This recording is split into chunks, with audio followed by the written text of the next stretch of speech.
Hi friends, అందరూ బాగున్నారా? Welcome to Vijaya videos. పెసర మొలకలతోటి ఈ స్నాక్స్ చేసుకోండి. 10-15 రోజుల వరకు నిల్వ ఉంటుంది. మీరు హెల్దీగా తినాలంటే ఇలానే స్ప్రౌట్స్ డైరెక్ట్ తినండి. ఇలా తయారు చేసుకున్నానుకో 4-5 రోజుల వరకు కూడా పాడైపోకుండా స్ప్రౌట్స్ బాగుంటాయి. ఎలా స్ప్రౌట్స్ చేయాలన్నది ఆల్రెడీ వీడియో చేసి పెట్టిన, దాని లింక్ డిస్క్రిప్షన్ ఇస్తే మీకు ఇంట్రెస్ట్ ఉంటే చూడండి.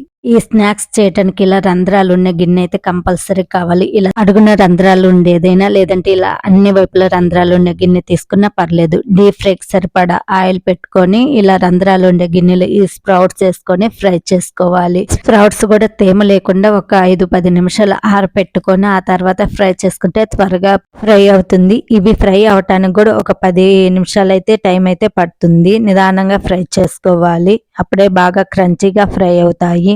చుట్టూ ఇలా రంధ్రాలు ఉండే గిన్నెలో వేసుకున్నాం అనుకుంటే ఆయిల్ అన్ని వైపులు వచ్చి త్వరగా ఫ్రై అయిపోతాయి. రంధ్రాలు చిన్నగా ఉండే గిన్నె తీసుకుంటే ఫ్రై అయినప్పుడు ఆ పప్పు జారిపోకుండా ఆయిల్లోకి ఇలా అయితే బాగుంటుంది. స్ప్రౌట్స్ కాకుండా పెసలతోటి చేసుకోవచ్చు, లేదంటే పెసరపప్పుతోటి కూడా చేసుకోవచ్చు, లేదంటే ఉలవలతోటి చేసుకుని ఎలా చేసుకున్న ఈ స్నాక్స్ అయితే చాలా బాగుంటుంది. ఇలా బాగా ఎర్రగా ఫ్రై అయినాక ఈ విధంగా తీస్తే ఆయిల్ అంతా కడాయి లేకపోయి పప్పు మాత్రం గిన్నెలో ఉంటుంది. ఈ విధంగా సైడ్కి అంతా వంపాలి. ఎక్స్ట్రా ఉన్న ఆయిల్ అంతటినీ కడాయి లేకపోయే విధంగా ఇలా వంపుకొని ఒక ప్లేట్ అయితే తీసుకోవాలి. ఇదే విధంగా మిగిలిన స్ప్రౌట్స్ అంతటినీ ఫ్రై చేసుకోవాలి. నేను ఇంకొక వాయి కూడా వేసి ఫ్రై చేస్తున్నా చూడండి. ఎక్స్ట్రా ఇలా ఆయిల్ పప్పు పోయినప్పుడు ఎలా తీయాలన్నది కూడా చూపిస్తాను.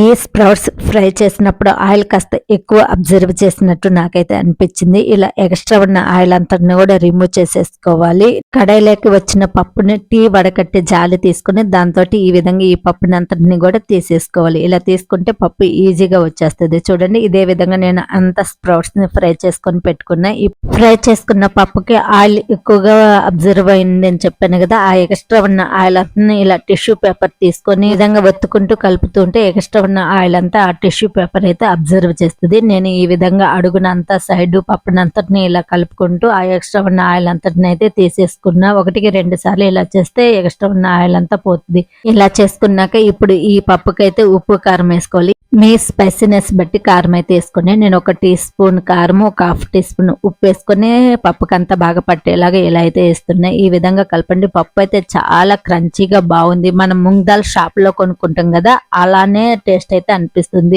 నార్మల్ మూంగ్ దాల్ కాకుండా ఇలా స్ప్రౌట్స్ తోటి మూంగ్ దాల్ చేసుకోండి, చాలా బాగుంటుంది. ఇలా సింగిల్ గా స్ప్రౌట్స్ తోటి కాకుండా మిక్స్డ్ స్ప్రౌట్స్ తోటి ఫ్రై చేసుకున్నా చాలా బాగుంటుంది. నేను ఎంత క్రంచీగా ఉండేది అన్నది చూపిస్తా చూడండి.